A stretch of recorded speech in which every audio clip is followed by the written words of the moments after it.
Welcome to another insightful episode of Even Tacos Fall Apart, the mental health podcast that explores the intricacies of life, one convo at a time. I'm MommaFoxFire, and today we are diving deep into a topic that affects us all: life coaching, mental health, and fighting the stigma around mental health. Have you ever felt like you needed a little extra guidance in life? Maybe you have had moments where you felt overwhelmed or stuck in a never-ending cycle of self-doubt. Well, you're not alone in that. We all have our battles, but it's important to remember that there's help out there and also that it's okay to seek it out. Today, I am joined by an amazing guest, Maureen Scanlon, a seasoned life coach who has made it her mission to help individuals find their path, discover their worth, and break free from the chains of self-doubt. We are diving deep into Maureen's insights and experiences to explore the world of life coaching, how it connects with mental health, and most importantly, how we can collectively put an end to the stigma that sometimes surrounds mental health. As we embark on this journey, you'll gain invaluable insights, discover how to create a vision of your perfect partner, and even learn how to set the bar high when it comes to self-worth and the expectations you have for yourself and for your relationships. Before we begin, a quick reminder to hit the subscribe button if you haven't already so you never miss an episode. Now, grab your favorite beverage, find a comfy spot, and get ready for an engaging and uplifting conversation with Maureen Scanlon on Even Tacos Fall Apart. After all, sometimes it's the toughest moments that lead us to the most profound discoveries.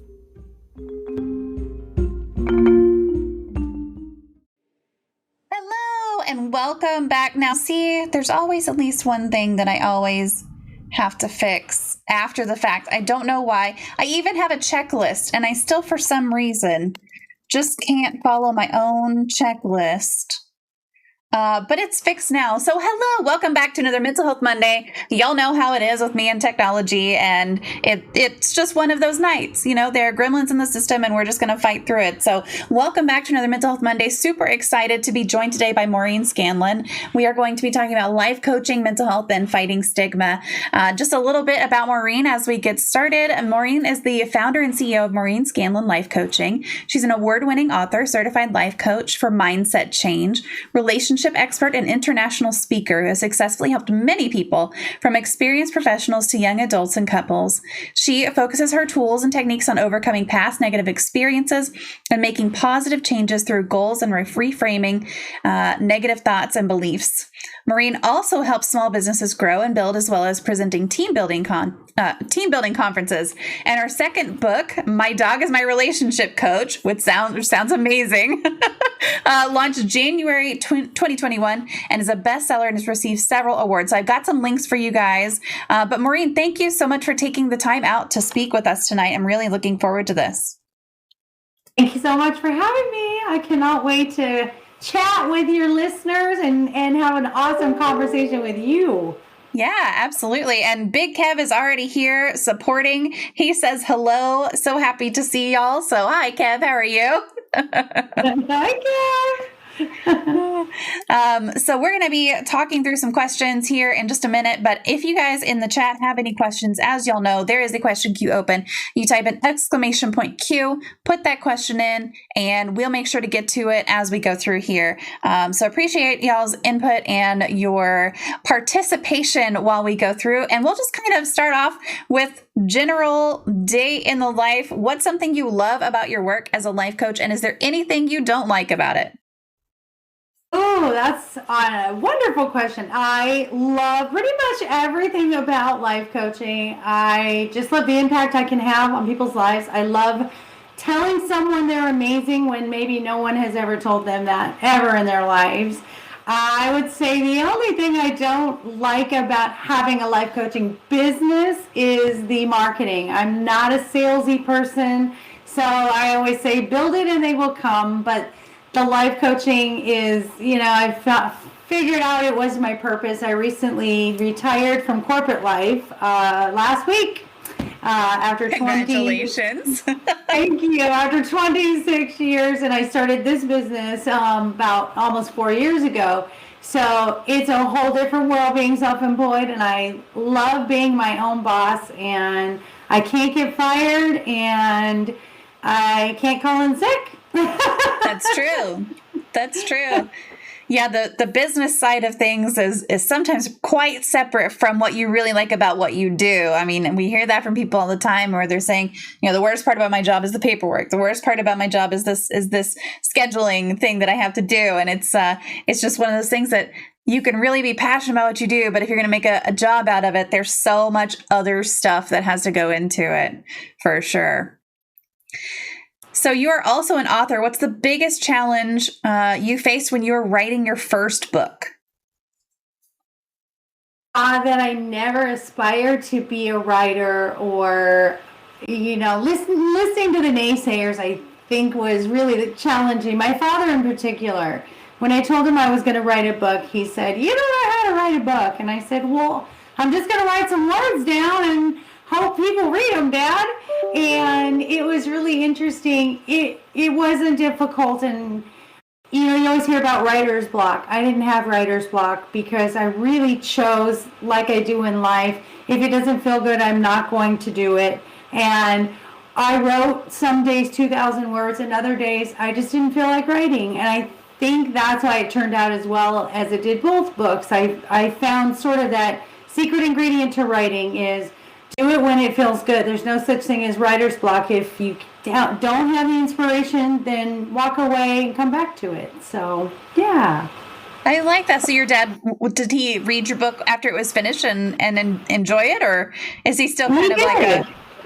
He did. I think he started it, and then he said his eyes were bad and he never finished it. But come on, Dad. It's one of the things that made me me is, really coming from a household where they were very, very critical and very judgmental. And that's okay. I've learned that I meet them where they are. And that's great. I really have, the fire under me is because of all of that. Saying that I cannot do it makes, the success even better. And I don't need validation any longer. So it's part of my story, and why I love life coaching is I aim to be the voice that my younger self needed. So I've learned a lot along the way. Yeah, that's great. And that's something that that I've heard before too, is kind of be the person that you wanted someone else to be for you. And it's part of why I do this, right? Like that's part of why I talk about mental health. It's part of why I'm a mental health advocate, is because I wish someone had been that for someone else. And so that definitely kind of wraps it up pretty nicely. We do have a chat question. That is, Bite asks, what is your favorite poem? Oh, my favorite poem. I don't really have a favorite poem, but I do have a favorite story. And I don't know if anyone has ever heard the starfish story. It is really the mantra for my life coaching, for my purpose. And the starfish story is there was a little boy walking down the beach. There were starfish all over the sand. The sun was out. The starfish were going to dry up and die. He's throwing them back into the ocean. And an old man walks up to this little boy and says, "What are you doing?" And the little boy said, "Well, I'm throwing them back in the ocean or else they're going to die." And he said, "There's thousands of them. You're not going to make a difference."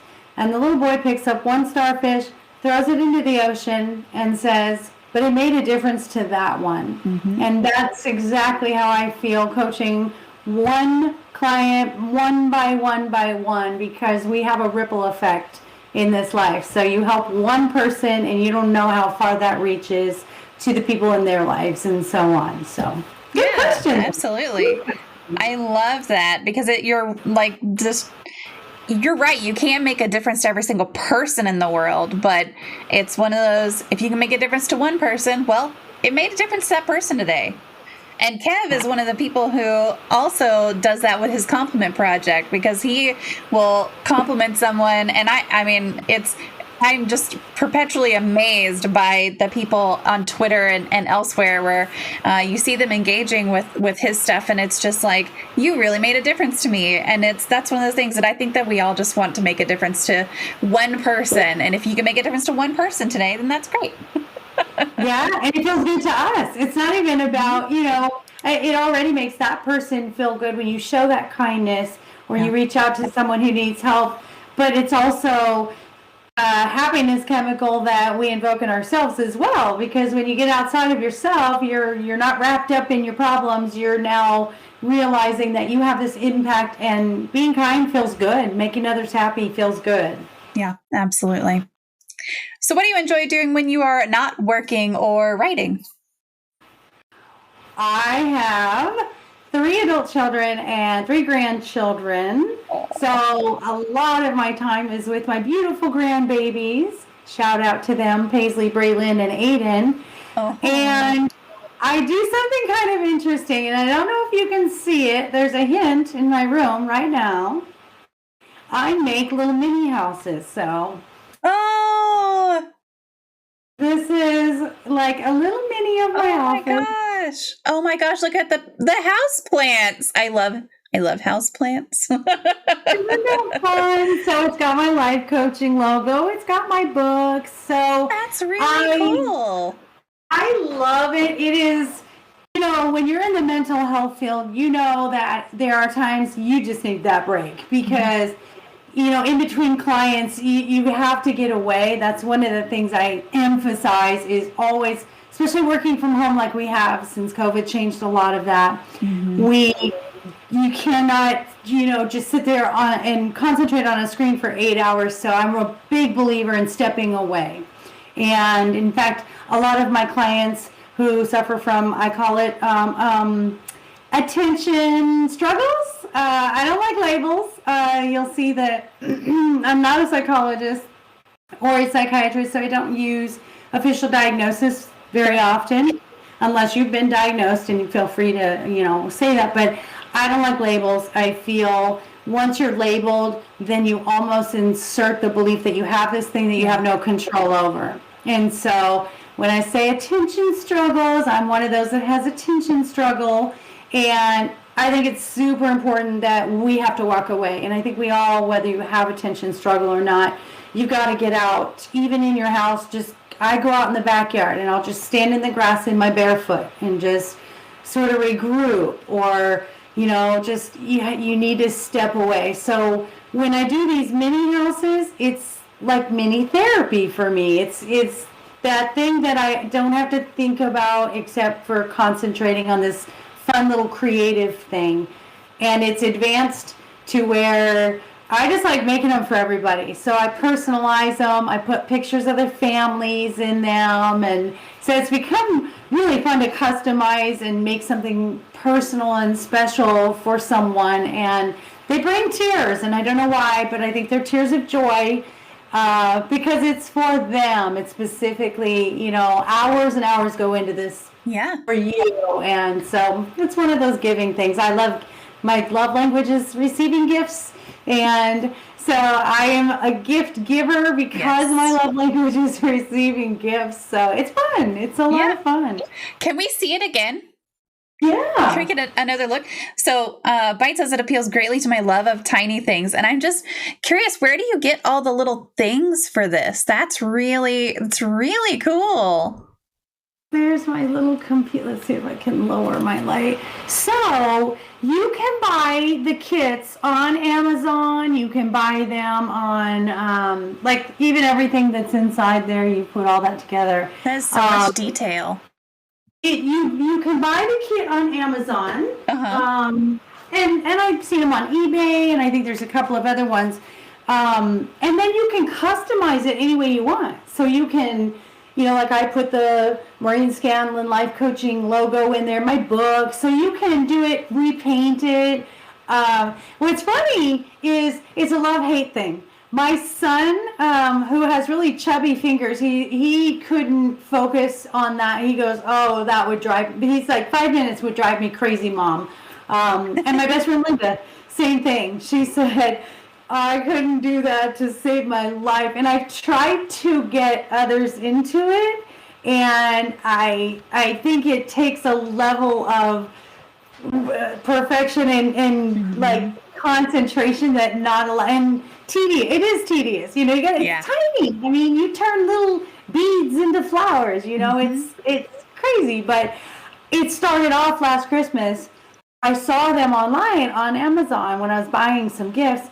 And so I bought both of my adult daughters one, and then I've also given one to my daughter-in-law, and not one of them have finished theirs since last Christmas. So I think it's a love-hate thing, but everybody should try it. They have instructions, step by step, how you put it together. Cool. And there's even online Facebook groups for like DIY miniatures, and now we're like this big happy group of look what I made. So that's awesome. More joy in the world. So thank you for that question. Yes, absolutely. Kev says, so is my custom house coming postal or UPS? Totally. Just say the word. I'm like looking for people. I'm like, what do you want? And I sent one to a friend who was a teacher. In fact, a friend that doesn't know it right now, I'm getting ready to do a hair salon, and she owns a hair salon. So I'm going to put her hair salon name on it, and I'm going to send it to her. I do these really cute travel trailer ones, and I make them into tailgating for your favorite team. So I've made, of course, that's awesome. Yeah, of course, Arizona Cardinals, #1. I did that one for my son, and then my best friend, her boyfriend likes the 49ers, and then, and now I'm going to end up doing every NFL team because I know everybody's going to say, I want my team. So, it's awesome.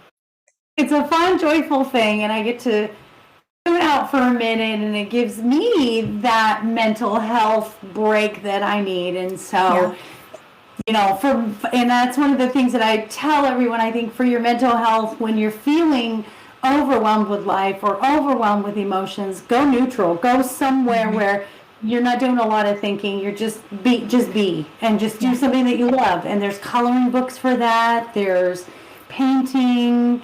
There's, I even have one client who he loves cars, and he didn't want to go out during COVID. And I said, well, let's find something that you can do as an outlet involving cars. So I have him doing model cars now.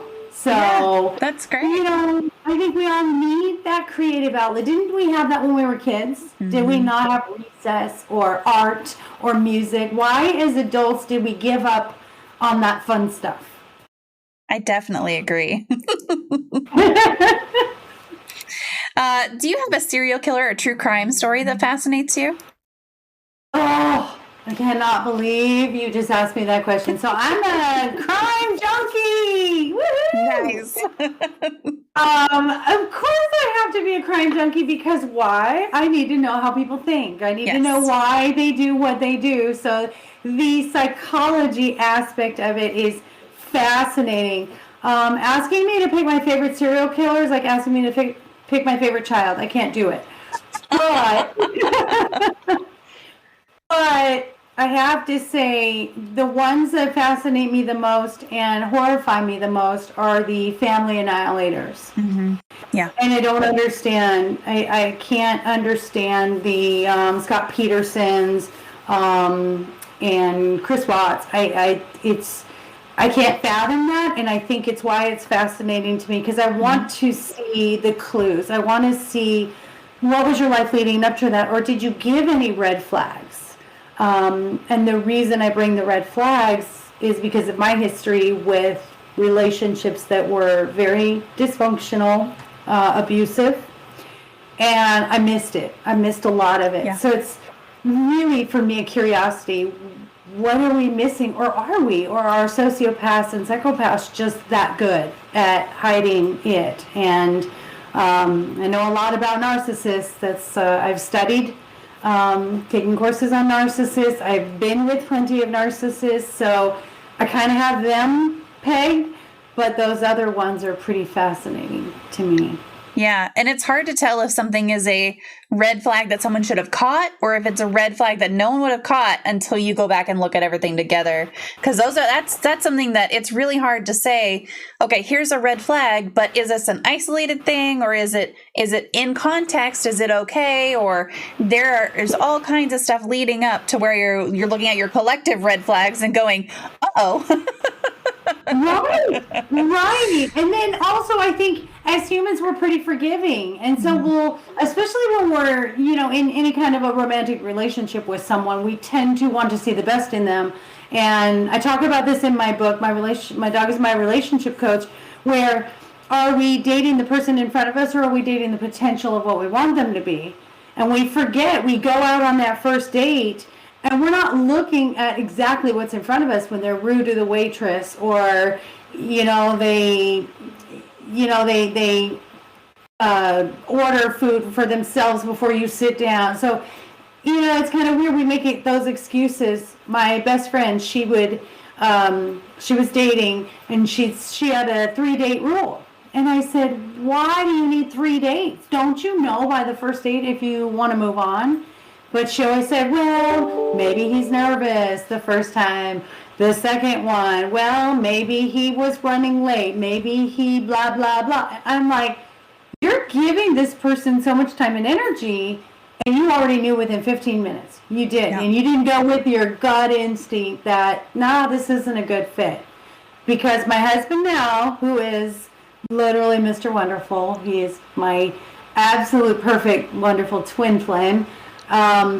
When we went out on our first date, I did not want to like him because I had done this soul journey, finally getting out of these psychologically, mentally, and physically abusive relationships.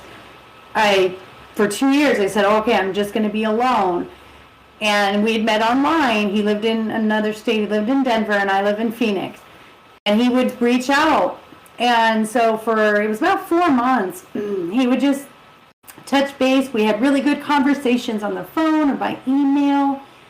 And finally, it was a Wednesday afternoon, and this text comes through, and it says, are you ready for that dinner date yet? And I had turned him down and said, no, I'm just looking for friends, or no, I'm not really dating right now. I needed to learn to like myself first and be alone, because I'd never been alone since I was 18 years old and got married. So that was a long time, and no shame in my game. I am nifty 51, and that's a long time, 18 to 51, to just continuously be in these relationships. Yeah. So it was no wonder I needed to take this break. And so finally we did go out. When we went on that first date, I tried sabotaging it. And I told him, you should update your profile picture. You look a lot older in person. I said, I thought you'd be taller. Yeah, it was terrible because I think I was testing us, like self-sabotaging, like, let's see if you can handle me. And he handled it like a champ. And I knew in the first 30 minutes, in my head, I was going, man, I do not want to like you, but I really like you. I just knew. And that ended up being a 6-hour date. And here we are, married for 4 years later, known each other for 5 years. So I think I think we just ignore that, don't we? Yeah. It's really easy to ignore that. And I've gone on several first dates recently, and every single one of them, you're right, within the first 30 minutes, I'm like, yeah, no. You're right. I mean, like, fortunately for me, I'm perfectly willing to say, yes, it's not going to work out, and unmatch with them. Like, that's an easy thing for me to do. But for some people, they do want to give people, I think, more time and energy than they're really deserving of. Not that they're not deserving of someone's time and energy, but if you don't have that match, then just, like, that's it.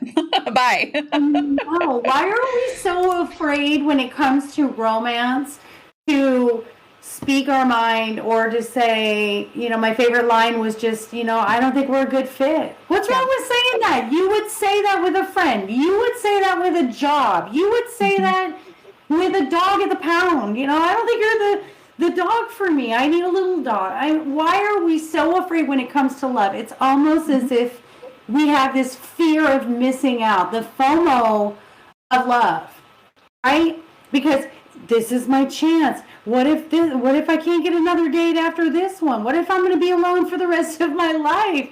Well, you're going to be if you don't really set that bar and stick to it and say that law of attraction, I'm going to bring the perfect person to me if I promise myself I'm not going to settle. Right? Yep, absolutely. Bite says, like, having a dark sense of humor can be a retroactive red flag, but a lot of people have that and it's not a flag at all. Right. And so that dark sense of humor can also be a major trauma response. And it's like, how do you know if it's a trauma response? And maybe that trauma response is still a red flag, but yeah, the red flags, like, sometimes you don't really know. And looking back, sometimes they make more sense than they possibly could have leading up to something, for sure. Even if you don't say we're not a good fit to save yourself the energy, do it for the other person, don't waste anyone's time. Yes, for sure. Yes, right, exactly. Even if it's for both of you. It's a mutual respect that I don't want to waste your time, your money, your effort. You would do that in business. You would say, oh, I do that with life coaching clients. I do. I'll have this discovery call and we'll talk about their needs. And I can tell if they're ready or not. If they're not ready, I'll say, I need commitment. I need a financial commitment. I need a time commitment. And I need you to be committed to the change and using the tools that we offer. Otherwise, I don't want to waste your time and your money and your effort. So that's a great question. And the dark humor, I think it's great.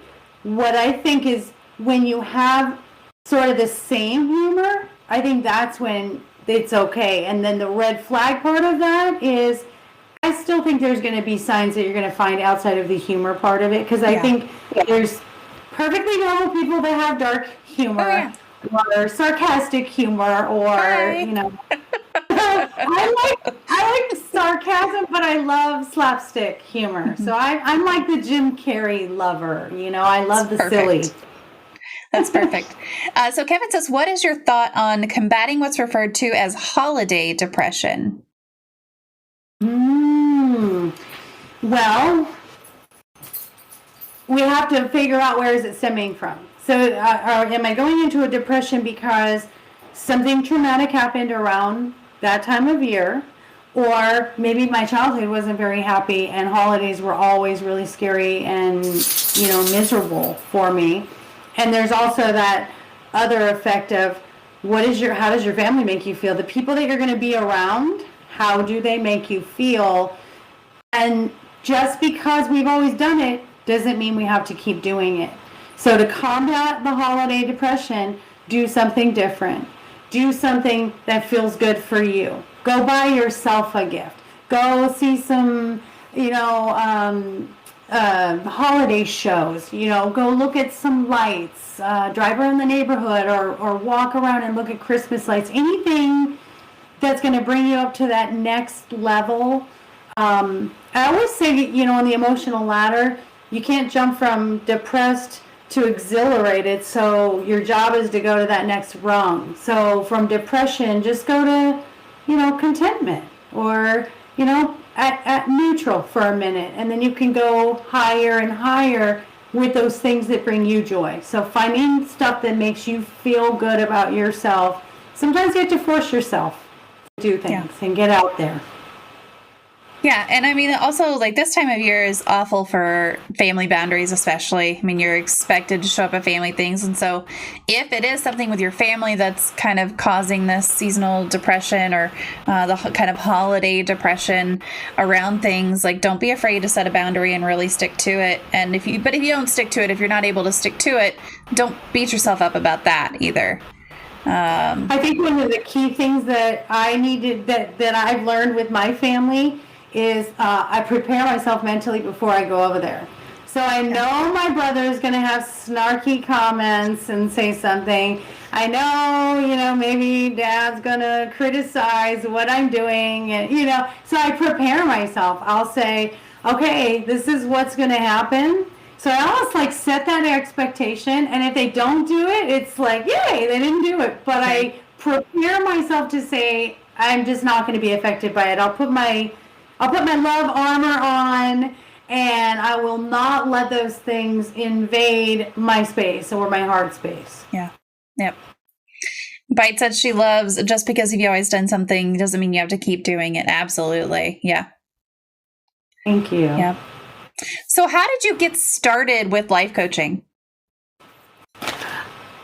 Well, this is interesting. According to my friends and family, I've been doing this my entire life. I reunited with my best friend from high school. About 2 years ago, we reunited. Her name is Laura. And it is so funny because we were best friends when we were 15 years old. And when I told her I was doing this life coaching, she said, well, of course you are. You were doing that when we were 15. You were always positive. You were always helping everybody. So I think inherently, it's always been there. The path I took, the choices I took me a different direction until now. But what really happened was when I met my husband, we honeymooned in Belize. And while we were there, I'm pretty extroverted. I'm a reformed extrovert or an extroverted introvert. However you want to say that. When I'm out in public, I love people. I love observing people. I love talking to people. When we were in Belize, a lot of people were just having conversations with me at the pool or at restaurants or when we were walking down the street. So I turned to my husband and I said, people kind of dig what I have to say. So I came home and I started this blog called Just Ask Mo.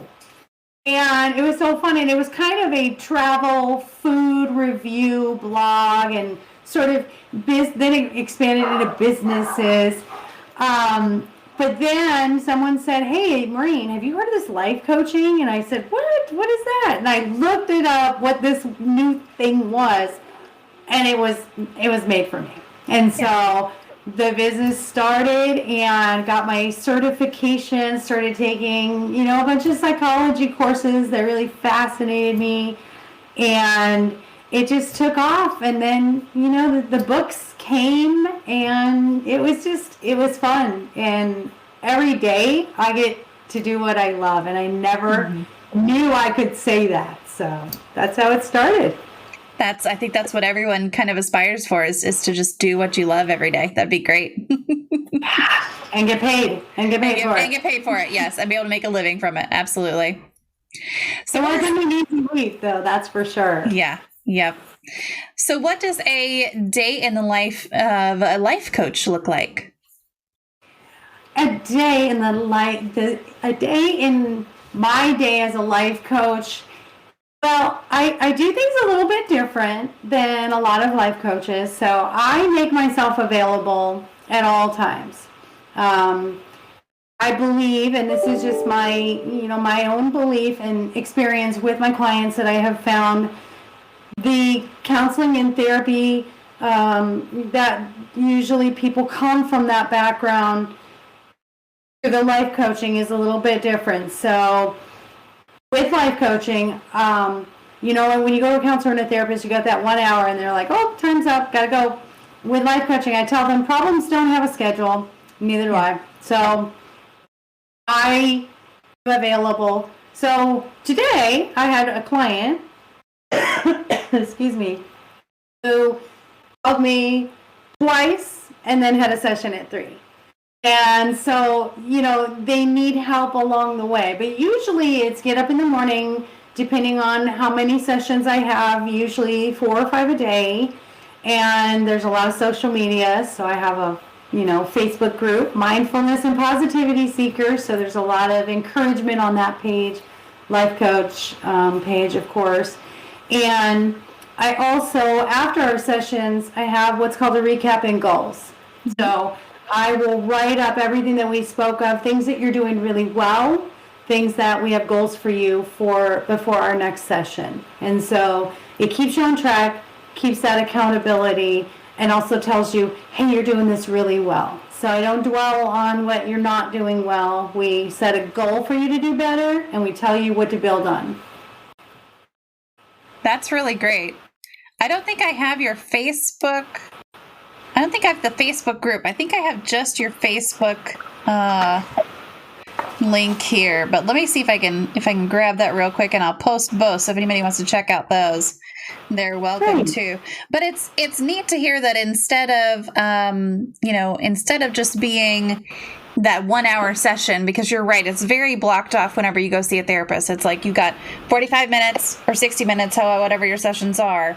And then it's like, yeah, you can probably text your therapist or email your therapist or whatever. But if you need that extra hand holding, it's not really there unless you schedule another session. So when you do this with your clients, is that something that is that included in their services? Is that just kind of something that a life coach does, or is that extra, or how does that work? That, from what I understand, it's just something that I do. I know that some of my clients have come from other life coaches and said it wasn't a good fit for them. I do also offer, if it's going to be something extensive, and say they had a trigger, a trauma trigger, and they're like, hey, I really need to talk to you today, something happened. So those are called Rescue Me sessions.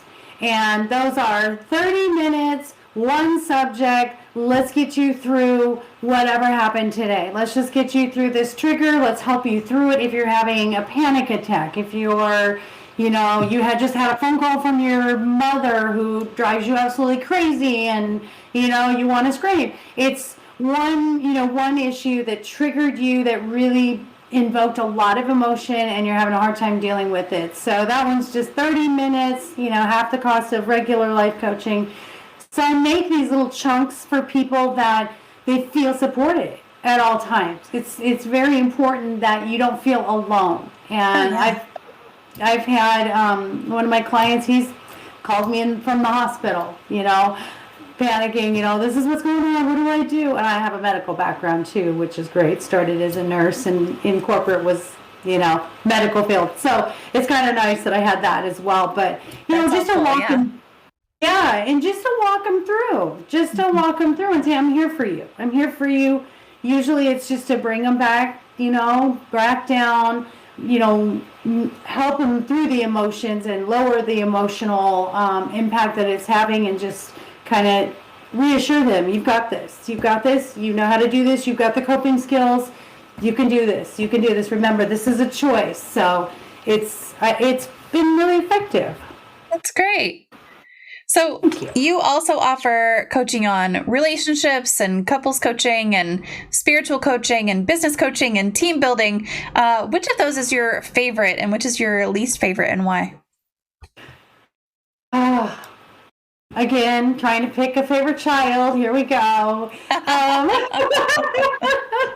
They're all so unique. They're so unique. And the business coaching is really new to me, and I love it. I never felt I would have the expertise to back it, and that was my own limiting belief, because I had all these years as a boss in corporate, and I'm thinking, oh, well, what do I know about business? Well, heck, you know a lot about business. If anything, you know what not to do. You know about the dynamics, how to make employees feel valued, because you didn't feel that. So the business coaching is fairly new. The relationship coaching is my favorite. As you saw, I got on my soapbox talking about dating. We've already been there. I love my dating coaching. I love helping couples reconnect, balance, communicate better, build that trust. There's just so many factors of a relationship. And how better for me to coach than by having all of my dysfunctional relationships that I learned from to finally get to this point and say, oh, this doesn't work. I did this and I did this. So I just looked at my life as my college degree in real life, right? That's how I got here. There you go. It's relatable. And that's, I think, of value in life coaching is rather than saying I read about that in a book, I can say, ooh, I went through a divorce. That was really painful. Or I was a single mom. Man, challenges there. Or, just dating. Oh, man, I made dating a hobby for a while. It's having someone in front of you that says, oh, I get you. I know what you're feeling, and I've been there. It makes a big difference versus someone with a degree on the wall that says, I read about that in a book. Mm-hmm. Yeah. Yeah. And being able to speak from experience also, it's more, you can connect with someone as like, if I'm trying to connect with a life coach who has been through these things, it's a lot easier for me to feel that connection if you've got that real experience to kind of back it up too. So Yeah, it's being well-rounded with education and life experience at the same time, because I think it makes us more empathetic Oh, versus absolutely. Yeah. sympathetic, right? For sure. So how do you go about supporting clients who are trying to find their confidence?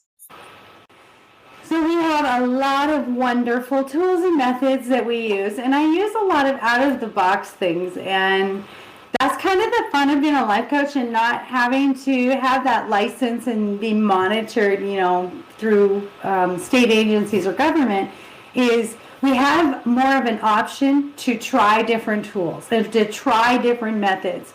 I've even had a client yell out of their window in their car in a parking lot while they were coaching with me. And I said, you need to yell at the top of your lungs, I am amazing. And, they were having a bad day and they yelled, I'm amazing. And then they were giggling and laughing. So there's ways to build confidence. Usually I have like a worksheet that we work through together to find out where you are. I suggest doing things alone. I suggest changing your hairstyle. I suggest, volunteering, like we were talking about, helping others. That's a great way to build self-confidence. Yeah. I think, just putting yourself out there and joining like a meetup group. I always suggest meetup groups because I think it's cool. Everybody's alone, right? Everybody joins this group and doesn't know anybody. So you really build that confidence that you have to like yourself to go out there for other people to like you. Yeah. I joined a meetup group for board gaming just fairly recently, and it's been really cool to just kind of connect. Not like a dating meetup. It's just the meetup group, meetup.com or whatever. And just a bunch of people who get together at a mall once a week and play board games. It's a lot of fun. That's what I love about it. There's no pressure. Yeah. You have a mutual interest. And you get together and it's not like speed dating. You're expecting to meet your mate there. You're like, let's just go have fun. And authentically, whoever joins, it might be your partner because you're at your best place. You're at your highest enjoyment. And that's how you bring it. I did that too when I was single. I was in a hiking group and it was just, it was for me. It was just for me for once. Yeah. I wasn't looking. I didn't want a relationship at that time. I wanted friends. I wanted to like me before anyone could love me, right? Well, and I think right now, especially too, everything is so digital that sometimes it's nice to join a hiking group or join a board game group or join whatever it is and just reconnect with actual humans face to face. It makes a big difference sometimes in your confidence, especially because you can have all the confidence in the world whenever you're on the phone. But if you're going to go on a date with somebody, you're going to be in person with them, most likely. I mean, not always, but you're probably going to be face to face with them. And if you want to have that confidence whenever you're doing that, what better way to get practice in a very low pressure situation? I love it. Yes, I love it. And I think we feel energies when we're in person. And, COVID brought on the highest levels of depression and anxiety that we've seen, in decades. Because of that, even though we had the digital ability to do these video conferences, there's still something to be said about a hug. There's something to be said about playing a game, a board game, and going on a walk together. So I totally agree with you. You got to have some person-to-person contact. Yep, absolutely. So we mentioned therapy a couple times, and of course we know that mental illnesses can't be treated with life coaching. It's not a diagnosing and treating situation. We always encourage people in the communities to seek out mental health professionals. If you don't have a mental health professional, we have resources in chat that you can type in and get some help there. But do you feel like life coaching and therapy are symbiotic? Yes, I think in certain cases, I think. In fact, I've had clients where I worked with them for a couple of weeks and then realized this is something that is going to require a little bit more than life coaching, because I think you reach a point. So I think with therapy, there's a lot more of the inner work, the dark work, maybe what they call the shadow work. Just getting some of that stuff to the surface to even figure out what it is. Mm-hmm. And then once you've discovered what it is and you've processed through those emotions and you're ready to let go of those, I really think life coaching, that's when the life coaching comes in, when you're ready to let go of the habit and the belief that you've held on to and you're ready to do something different or get off the hamster wheel, as I like to say, then I think that's where life coaching comes in. So I definitely think therapy, I think, I'm not a big advocate for medication, but I do believe in cases that it's necessary. I do believe there is chemistry that is imbalanced, and sometimes we need to start with that. Do I think we can wean ourselves off of medication? Absolutely. But I do think that from my own experience, I have a daughter who, has had bipolar. My son has ADHD. Again, I'm not a big label person, but they were diagnosed. And I do know that medication helped for some time. And then we figured out ways to give them these coping skills where they could choose if they want to wean themselves off and then move forward. So, yeah, I completely believe whatever works for you, mental health-wise, you do it. No one can decide that but you. Yeah, absolutely. So you talked about there was someone who you felt like needed more than just life coaching. Is there a time where you tell someone, I'm not going to continue life coaching, you need to go see a therapist? Or do you more work in conjunction with their mental health providers and other healthcare providers to continue services?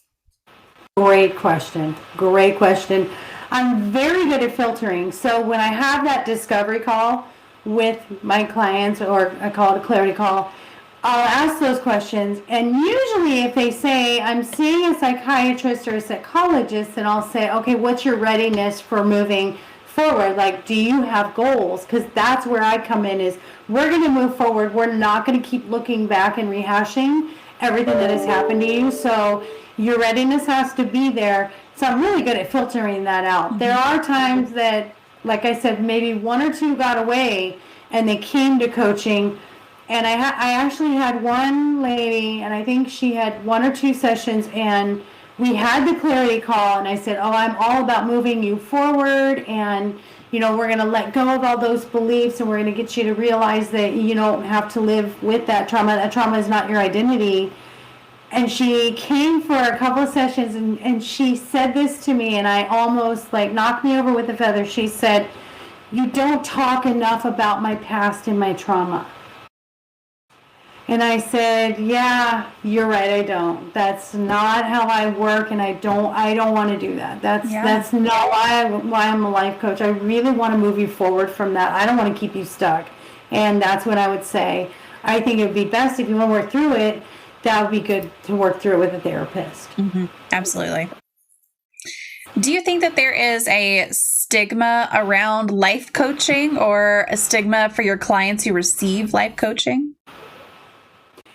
I think we're changing. I think it's being embraced. I really do. I'm thrilled that people are embracing it. And I think people are embracing it because they understand the difference is this is motivating. This is moving me forward. This is allowing me to bring the things that I want and have the most wonderful life that I desire. And so I think when people see that in others, they want that too. I do think there is a little bit of a stigma that we're a bunch of Pollyannas, which I am. And there's no shame in my game, because this is me coaching right here. This conversation is me coaching. You don't want to go to a coach who's just sitting here like that. Yeah. Okay. I believe I need to give energy. I need to make sure that when you come to coaching, you feel as pumped as I feel when I coach.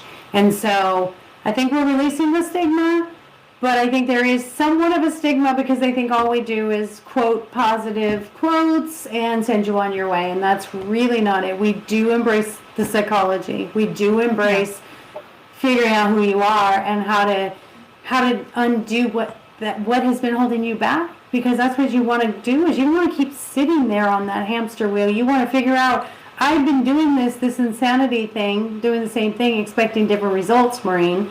What are you going to do different? Well, I'm going to try some really unique methods and fun stuff that's going to hopefully move you to this next place, this next level, right? Yeah, that's great. Do you feel like, so, I mean, there's definitely a stigma around mental health and mental illnesses and seeking out professional help. There is still some stigma around life coaching, as we just talked about. Do you think that you face the same level of stigma? Do you feel like it's connected in some way to the stigma around mental health as well? Definitely.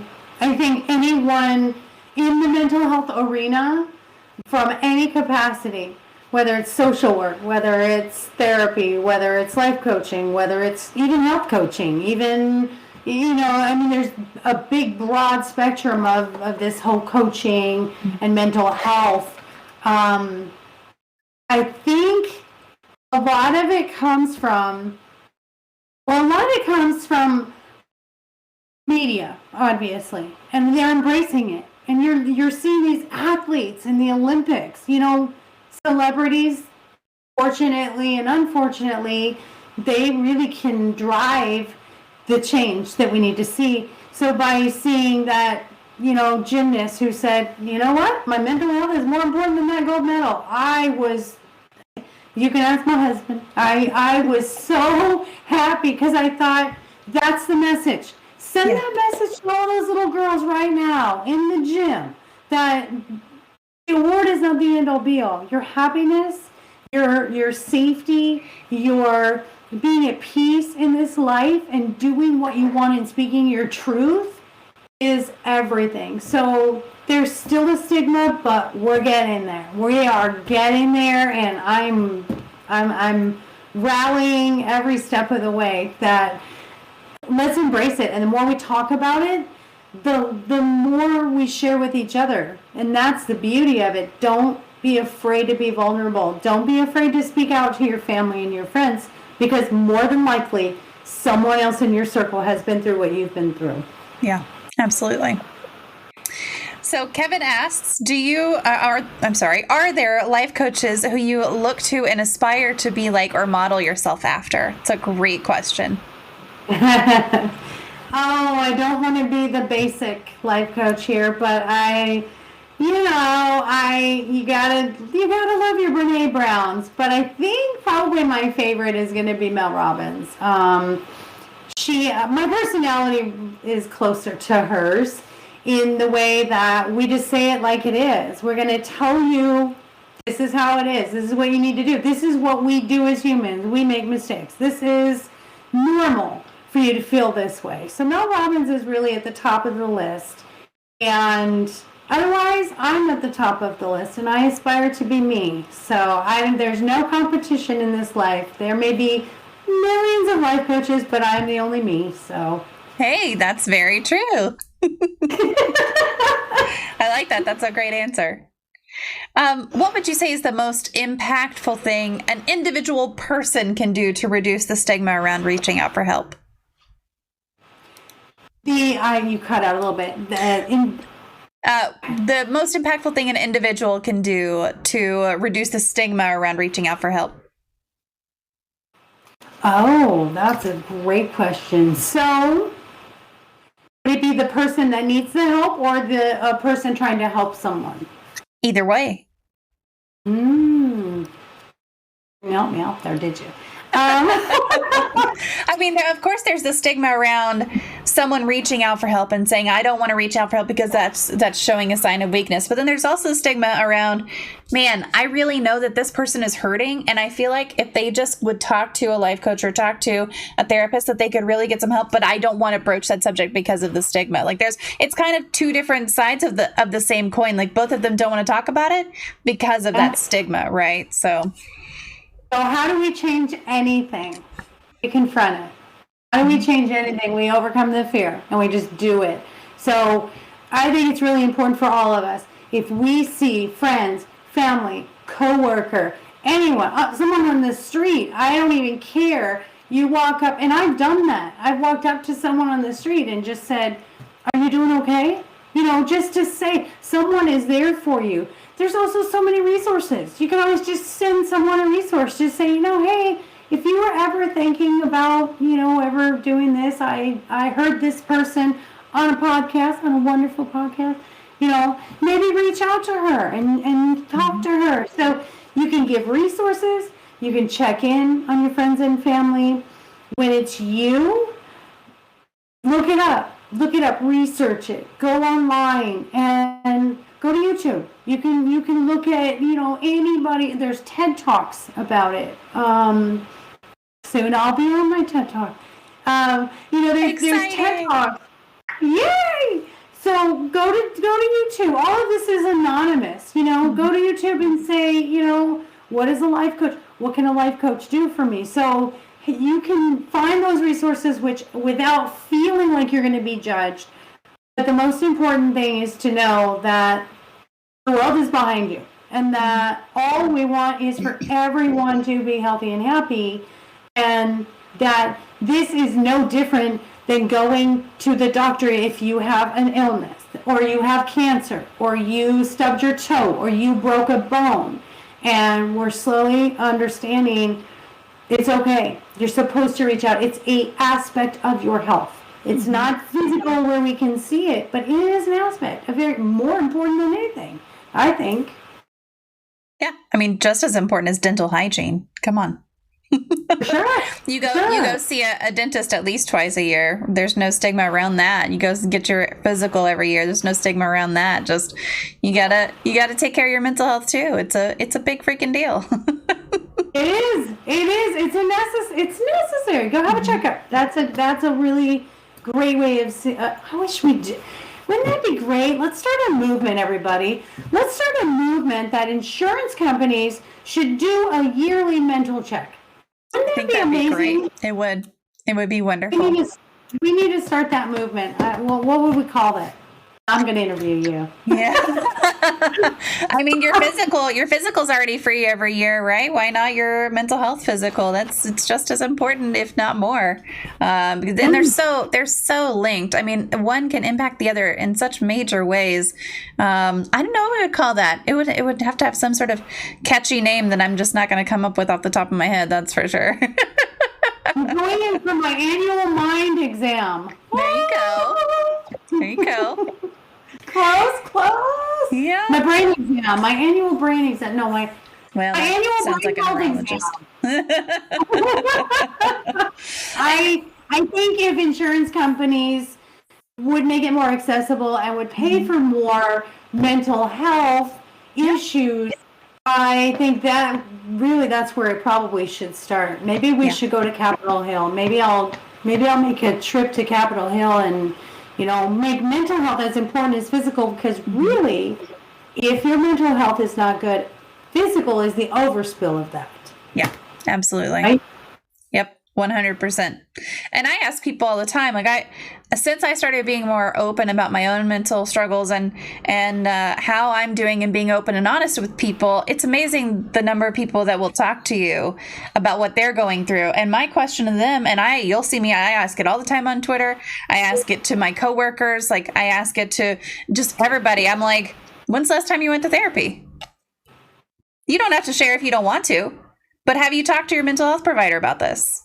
When's the last time you took care of yourself? When's the last time you talked to your life coach? When's the last time you reached out to someone who's in your support network? There's no shame in that. If you need, if you have the flu, you're not going to just sit at home and go, oh, well, I just don't want to go to the doctor about it. And I don't want to get any medication. I don't want to, I don't want to treat this like anything. No, you're going to go to the doctor. You're going to do what the doctor says. And then you're going to keep going, in whatever way you need to keep going. So, I just straight up ask people. Love it. That's how we're going to release that stigma. And I really believe it's because we're coming out of a generation that was the suck it up buttercup generation. I really do. I know in my own childhood it was, don't cry or I'll give you something to cry about. Yeah. Or you made your bed, lie in it. All those dumb cliches that really inhibited our mental health by stifling our emotions, by giving us resentments, by basically telling us emotions were not okay. You know, you don't express that. Don't be a crybaby. Our young men who were all raised, you know, be tough. It's all about being tough. Don't be emotional. You know, don't be sissy. It's coming out of that is why we have the stigma today. Yeah. And I think it's good because, you know, we started having these, letting our children have a mental day. And what I love that I'm seeing right now is they're starting to teach mindfulness and yoga in PE classes. My granddaughter told me she was taking yoga and they were doing meditation in PE class, and I almost fell over because that's amazing. Yes, yeah. I could not be happier. So that is a really good way of changing the next generation, so there won't be so much mental health issues. I really believe. Yeah. I mean, if they can start, you know, doing some of that in schools, I think that's wonderful, and it makes a big difference. I mean, the stuff that you know, kids might roll their eyes or whatever while they're in school, but it does stick with you. I mean, that's a very formative age, and if you get the more exposure you get to it, the better it's going to be. I agree. I mean, think about when we were kids. In health class, we learned about, you know, the female reproductive organs, and there was no shame in that. You know, why would we not instill? Let's talk about mental health. Let's talk about, you know, different feelings that you get or different things that you think. We could cut suicide down. You know, if we would really tell these kids, you know, reach out. It's okay to reach out. It's okay to have these feelings. It's okay to be anxious. It's okay to be angry. You know, label your emotions, and then we can move past them. We can work through them. We don't have to stifle those down like previous generations have taught us. Yeah. Yep, absolutely. Yeah, and I'm in Texas, and so there was a lot of shame even in that here. So it's definitely, oh yeah, there's bite. She said no shame in that. We had different sex ed experiences apparently. Yeah, no, there was big shame in that, but I don't think that there is now. And like that, the difference just between when I was in health class and learning about sex education and what they're learning about now in sex education, and the fact that they're not really putting that shame on it as much of an extent in certain schools in Texas. It's not as widespread, I'll say. You know, I think that's a big deal, and it's a big improvement. Yeah, no, there should not be any shame in sexual education, reproductive education. There should no shame, none whatsoever. 100%, 100%. Yeah, no. You know, that's what makes unhealthy adults. All those things that we do with the kids, it makes them these unhealthy adults, and that's what we need to really understand is let's do it right with the kids, and then, well, I'll be out of business by the time, you know, they grow up because they won't need me. But no, I truly believe that about zero. There should be zero shame related to anything. Yeah. Anything being human. I mean, why do we shame each other? What is it about humans that we feel we need to judge and shame and criticize each other and criticize our kids? And it's just a silly human thing that we do. But I think we're coming along. It's all about control. All of it. Truth. So you talked a little bit about the building the little mini rooms and everything, but what else do you do for your own mental health? Oh, I gotta say, I do meditation. I love meditation. I love my dogs. Obviously, I think animals are a huge benefit to mental health. Absolutely. Calling a dog an emotional support animal and having them get certified and get a vest is ridiculous because every single animal is an emotional support animal. You can have an emotional support goldfish. I don't care. Anything that brings you joy. So yeah, my puppies, they bring me a lot of joy. I'm really happy with my life. So I do a lot of self-care, and I think that is one of the keys to your mental health is making sure that you do that self-care, that you're balancing your life. And I have a lot of balance in my life. So I always tell everyone, the life wheel, life coaches love the life wheel. That's the pie chart that tells us where are you balancing your time and your emotions. If you get as close as you can get to being balanced, you'll find that the healthier your mental status is. So for me, I'm extremely balanced, and I always say you need to have alone time, couple time, and family time. And you need to make sure you have that alone time. And a lot of people will put that aside and say, that's selfish. I can't think about me. I've got these other things to do. And I always say, if you don't think about you, it's selfish because you're not the best person you can be for everything else. So I think balance is good. And of course, I read and I love TV. Let's see. Yeah, I just do a little bit of everything. Do you have any favorite books? I do, and you're gonna laugh. Oh no! I love a book called The One by John Mars. Okay. And it is the coolest concept. So the concept, and they put it on Netflix, but I have to say this. If you saw the Netflix show, ignore that completely. That's completely not as good as the book. The book is totally different and so wonderful. The premise is that they can do a DNA match to find you your perfect match, right? Your perfect partner. Some people were already married. Some people, they had to go find this person in another country or another continent. So it sort of goes, and I don't want to do any spoilers, but it sort of goes through 5 different people's lives. And when they finally got the match, and it could take years to get your match, and then they'll say, well, you have your match. Well, what if you're in a relationship? Do you really want to know? If you think you're happy with your partner, and then they say DNA-wise you match this person, so there was that controversy. Do I really want to know? Curiosity got the cat. It's a really cool concept. So John Mars, The One. Nice. Well, I added it to my Goodreads, so no laughing here. I love stuff like that. That sounds great. Yay! Oh, Bite said your captions seem to be stuck. If you click over to your captions and just hit the blue button on your captions, it'll bump them back to the right position. Thank you, Bite. I didn't realize those were messed up.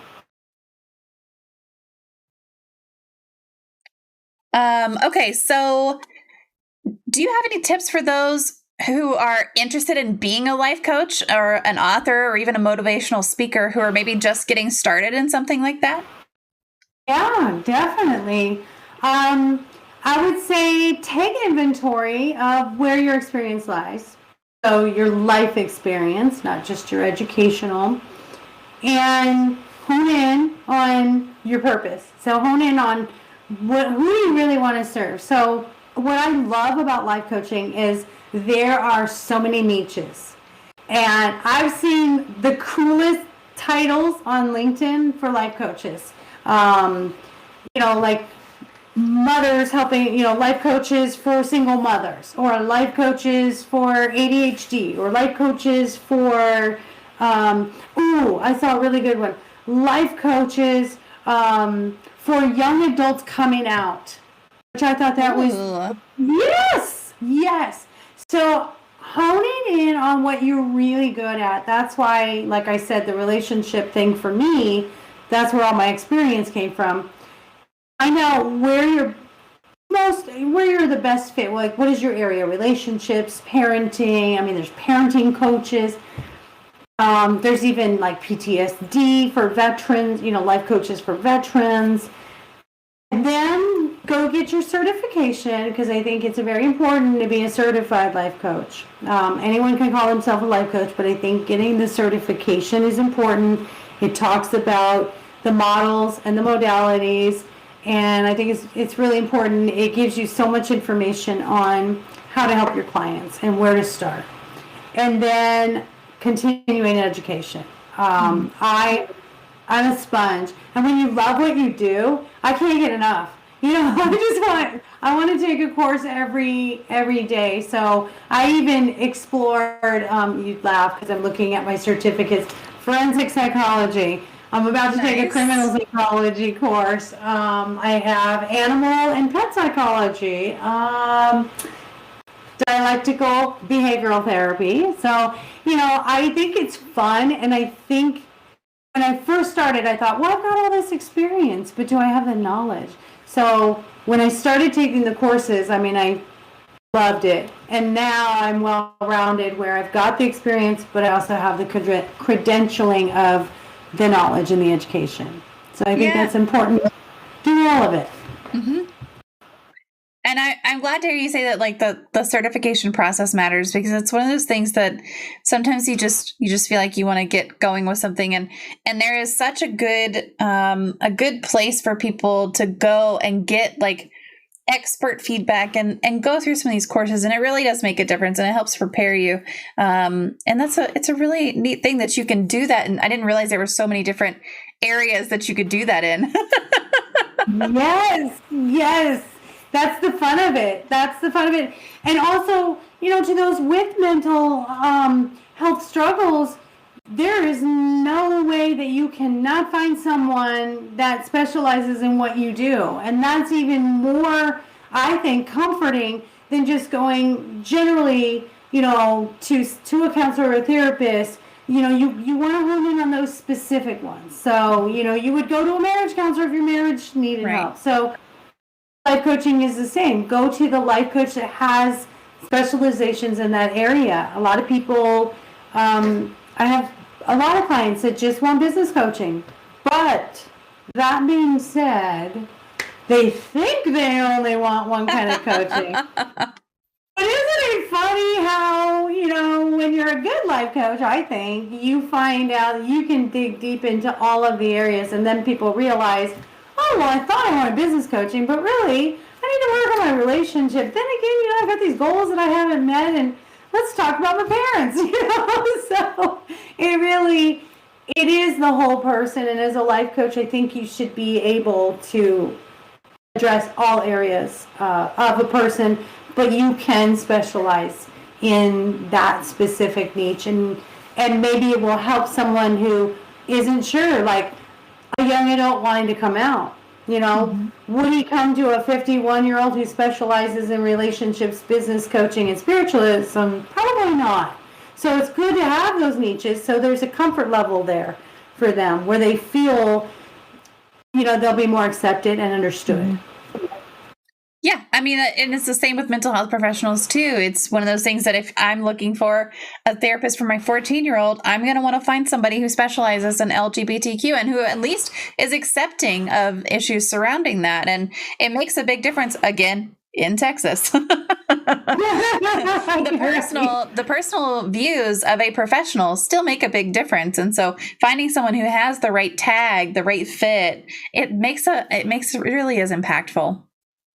I completely agree. And I would say whether it's a life coach, a counselor, a therapist, a psychiatrist, I would say have that phone call first. See if you're a good fit. I know a lot of people want to just get in, or, their doctor schedules it, or their insurance refers them to a specific one. I think it's really important to find out if you have that fit, if you like the rapport. I think you'll know on the phone when you talk to someone if they ask the right questions, if they're monotone or they're energetic, if you feel heard, if they interrupt you. I think it's really important to have that phone call before you make that appointment, because if you go to that appointment, you spend that hour with that professional, and you leave feeling worse than you did, that breaks my heart. So I want to make sure everybody has a good fit. You may not be a good fit for me, but they might be a good fit for you. It's really honing in. It's like finding a relationship. I was just going to say, this is like the relationship conversation we had earlier, where in the first 30 minutes whether it's a good fit. Yeah, I agree. And I think in that phone call, in the phone call, you're going to know. And that's why when I do my phone calls, they're only 15 minutes long. by the end of it, they're like, I'm so excited. I cannot wait to start my first session. You'll know. And there's other ones where I will say, I don't think we're going to be a good fit. I could just tell you're not ready. You might not. I did have a funny story. I had a gentleman call recently. I think it was a lead that I had. And, no offense, but he may not have been the sharpest tool in the shed. Mm-hmm.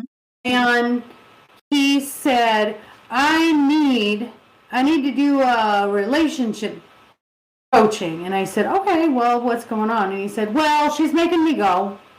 And I didn't really want to get married. And then I caught feelings. And yeah, so how much do you charge? And I tell him, he goes, oh, God, you're killing me here. Okay. That's a pretty good sign that's probably not a good fit. For one thing, you're feeling forced to go. You really don't want to. You're doing it because you have to. You're not going to take the tools seriously. And anyone who says that coaching is too expensive, they're not willing to invest that in themselves. Mm-hmm. And one coaching session is going to be equivalent to dinner out in a month, really. So are you going to invest that in yourself? And those that invest that in themselves, they change their lives. And the people that I have, the clients that I have they show up, they're committed. And whether it's every week, every other week, wherever, I don't like to go more than 2 weeks, but some of mine have gone to every 3 weeks because I don't like to lose momentum. But I can tell you the difference in those clients from their first session to 6 months, I don't even recognize them. They don't even recognize themselves. So is it worth it? Well, that's up to you, right? That's up to the person to say, how much is my happiness worth, my mental health worth, having support, having someone to vent to, having goals met, having confidence in myself, bettering my relationship. I mean, I'd say those are all priceless, but I might be biased. maybe a little biased. That's okay. Fight said, I need a life coach for avoiding cosmically bad timing, like deciding to take my car in for work on the morning that my husband's car's entirely dead. Oh, no. Oh, I hope that wasn't today. If that was today, let me know if you need anything. You're not very far, so holler if you need some help. Because I know that sucks. No. And hopefully the work on your car will be done soon. Those things that pop up that are unexpected, right? Always. If you weren't doing what you do now, or if you had chosen a different path, what would you be doing instead? Great question. I was an aspiring actress. Yes. I could see you as an actress for sure. I was in theater in high school, and I actually graduated like 12th in my high school class, and I wanted to go to Santa Clara University for performing arts. So my dream was to be an actress. Yay! That's very cool. I like it. I could definitely see you being an actress for sure. Are you saying I'm dramatic? No, I'm saying you have a great personality and a great screen presence. Do you see me projecting there? Insecurity? No need for insecurity. I think you're fabulous. Absolutely. So it is time for our magic moment, and I happen to have a magic wand here. And what's going to happen is I'm going to wave this magic wand, and you get to eliminate one common opinion, misconception, or theory surrounding mental illness, disabilities, or talking about mental health. So I'm just going to wave this, and you get to tell us what you're eliminating today. Oh my gosh, that was really not in our notes. That was absolutely improvisation. Let me buy myself some time here. So eliminate. What would I eliminate? I would eliminate the way we speak to our children. I would eliminate criticizing children. I would eliminate controlling children. I would eliminate not allowing children to be individuals, whether it's physically, mentally, spiritually, understanding that they have a right to their lives just as much as we do, and we're only here to guide them, not to suppress or control them or make them mini us's. Mm-hmm. Boom. I like that. I like that because kids didn't ask to be born. We brought them into this world ourselves. And like, they're just here trying to learn how to be a person. And it's our job just to help them be a person. Like, that's all. That's all your job is. Help them grow into a person. Exactly. It's not to live vicariously through them. It's not to make up for the things you did wrong. It's not to carry on these generations of, because my parents did it, I'm going to do it, and to them, and, you know, it's embracing that they're different. I have three grown adult children, and they are so completely different. It is unbelievable. Mm-hmm. And if we remember to look at each child as an individual and stop comparing them to one another, they wouldn't compare themselves to each other or to the world and never feel worthy. Yeah. Yep. I love that. That's great. I think that if we could eliminate that, that'd be amazing. That'd be perfect. The world would be a much better place. Yeah. Well, I am going to open it up to you and just say if there's anything that we missed or anything you want to talk about or resources. I'll throw your links for your socials out there one more time. And then chat, if you guys have anything you want to ask that you haven't asked so far, feel free to pop it into chat and we'll get that covered too. But I'll just open the floor to you. Yeah, well, I mean, you have all my links on there. I would just love everyone to go on and read the books, both books. The first one is My Dog is More Enlightened Than I Am. I'm going to be salesy for a moment. Yay. Perfect, yes. They make good stocking stuffers, and my dog is my relationship coach. And the first one is really about finding your worth, believing in yourself. And that one, it's a short read, but I think if anyone is struggling with their mental health, first of all, that one is going to guide you in that direction of being true to yourself and more of that spiritual well-being. And then the relationship coach is going to help you find that partner that you're looking for. And I want to come to you. So you said you're dating? Yeah. I mean, not like majorly dating, but every now and then. Look at how freaking beautiful you are. You should have like men lined up out the door. So it's more a matter of timing. Because you're too busy today? Well, I mean, I'm a single mom of 2 kids, so yeah. Oh, I got you. I was there with 3 of them. Yes. But there's that self-care thing. There's that find time for it because you don't have time for what's important. So you need you time. You need to feel like a woman. You need to feel, attractive, and you need to go out and have some adult time. And you deserve it. But what I want to ask you, there's something that I do in my relationship coaching, and we create an avatar for you. So okay. That is, and if I have it handy, that's something cool that we do. So we write down all of the characteristics of the person that you're looking for. And I'm going to give you a quick example and not take up too much more time. Oh, you're totally fine. Listen, I'm here for this if you want to go into it. I just wanted to show you really quick how cool this is because I want to create this for you. Yeah. This is, it's cool because, there it is. So this is from the previous client, and she was okay with me using it as an example. So this is what an avatar looks like. Oh, dream partner. Ooh, I like that. So that's what we do. We create your dream partner.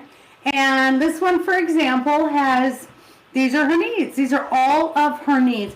And it's funny when you start writing down what you really want, how you can really deep dive and you get way more descriptive than 6'2", brown eyes, brown hair, right?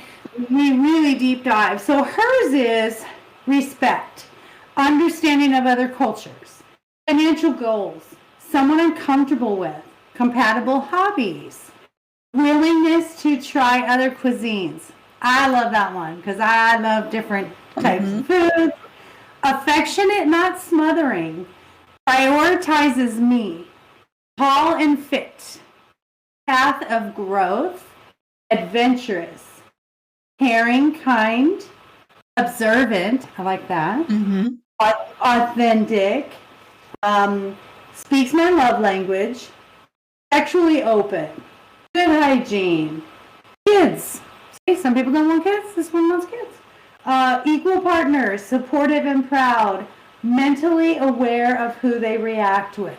So I like that. And what we do is we create it, and then you put it, in your bathroom where you see it every day. And so when you do go out into the dating world, now you have this vision board, basically, of your man. And you go out there, and when you're dating, it's almost like you've programmed if he's going to meet it or he's not going to meet it. Yeah. You've already programmed what your needs are. You go out there on that first date, first 5-10 minutes. Oh, I already know he's not comfortable with himself, or he doesn't like to try different kinds of foods. That's why we're here at Applebee's having fries and a burger. So it really. It's such a fun exercise to do, and it works. And yeah. I've had 2 or 3 people have met their partners that they're with now by doing this. That's awesome. So it's setting the bar and not lowering it, and it's just that reprogramming of this is what I want, and I'm not going to settle for anything less than that. And that's how I met my husband. I set that bar and said, nope. Yeah. Not gonna lower it. So we need to create an avatar for you. I like that. I'm down for it for sure. Oh, and Bite said, smother me with affection, please get things. And some people want that. Like that's kind of the point of the exercise, right? Is what do you want out of it? Because I'm kind of like that. Like I like affection, but also like I need my space. Yes, absolutely. What's funny is we don't until we write it down or really think about it. Sometimes we don't even know what we want. Yeah. Yep. So sure. That's the interesting thing out of that exercise is, they'll start off with like 2 or 3 things, and all of a sudden they're like, oh, and this and this, and I'm like, see, now we're on a roll because now you really know what you want. And all your experiences have told you what you don't want. So it's pretty cool when you start deep diving into that, like a vision board, like we do. People do vision boards. That's like doing that vision board of your person. You start really picturing and feeling what it would be like to be with them, and what are they going to do? How are they going to show love? How am I going to show love to them? And it's. So anyway, I thought I would just throw out the avatar exercise. Yes, I love it. That's great. So is the intention to write positives on there? This is what I do want from someone versus, because whenever I've made these lists before, it's like, can't be an asshole like my ex. That's a given because he's your ex. Yes. We want to stay in the future positive. The good side. All right. That makes sense. Yeah. We know what you don't want, but yes. But you know what? There are people that have done the exercise where they will say, like she doesn't have it. Yeah. There's really, I like to keep it positive. I can see. Yeah. But sometimes if it's something you're adamant about, then, because I call them negotiables and non-negotiables, really these are going to be your non-negotiables. Yeah. So your negotiables are going to be like, I'd like him to have a red car and he has a blue car. Okay, that's negotiable. A truck versus a car. But not like a scooter versus a truck. It's like, it's really honing in on what you want and what you desire, because that's the law of attraction, is when you decide what you want, you meet that vibration and then you bring it, right? Yeah, I love that. That's great. Bite said, not a question, but just wants you to know that she loves your tree behind you. Is that a butterfly topper? It is. That's awesome. It is. I just put it up. It's pink, so it had to, of course, match the logo. Yes. Yeah, and the butterfly is sort of my symbolic way of saying, I was in this cocoon for 48 years, and I finally found my wings, and here I am, life coaching. So symbolically, there's my tree. Thank you for the compliment. Great. That's so sweet. Okay, well, if we don't have any other questions, chat, give me just a few minutes to disconnect with our guest, and I'll be back with a little bit. I don't know if I'm going to play Minion Masters or New World yet, but we'll be back with some games. And Maureen, thank you so much for being here. Bite says, thanks for being here. It's been enjoyable and informational, and I absolutely agree. This has been a lovely, lovely experience. Thank you so much. I so appreciate our lovely, lovely listeners. Thank you.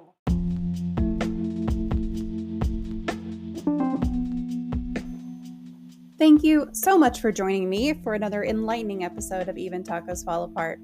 I hope you found this discussion as valuable and thought-provoking as I did.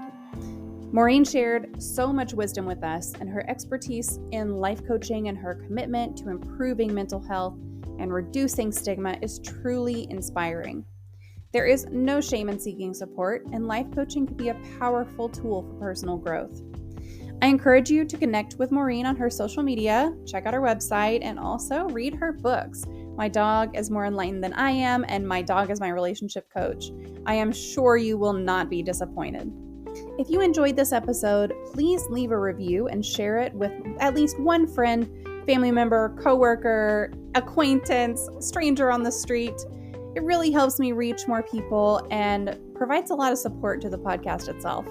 Together, we can break down the barriers of mental health stigma and create a more open and supportive world for everyone. Don't forget to follow the show on your favorite podcast platform and follow me on social media as well. I am MommaFoxFire everywhere. I've got more enlightening and inspiring episodes lined up for you, so don't miss out. As we wrap up today's show, always remember that even when life gets tough, like the best taco shells, we too can fall apart. But it's those moments that lead to something truly amazing. Until next time, take care of yourself and each other and stay true to the beautiful journey that is life.